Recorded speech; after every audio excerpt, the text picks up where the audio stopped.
আল্লাহ বলে, বন্ধু আপনি এবার বলে দেন, জান্নাতের কথা শুননা যদি আমার কোনো বান্দা মনে মনে ভাবে যে আল্লাহ কথা তো ভালো, জান্নাতে তো যাওয়া দরকার, যাইতে তো মন চায়, তা আমি যে পরিমাণ গুনাহ করছি হুজুর, যে পরিমাণ নাফরমানি করছি, আমি কেমনে যাবো?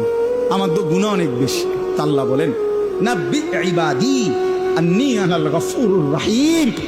বন্ধু বলে দেন, বান্দা গুনাহ যত বেশি হোক কোনো অসুবিধা নাই, আমি আল্লাহ গফুর রহিম, আমি চূড়ান্ত ক্ষমাশীল, আমি চূড়ান্ত দয়াবান।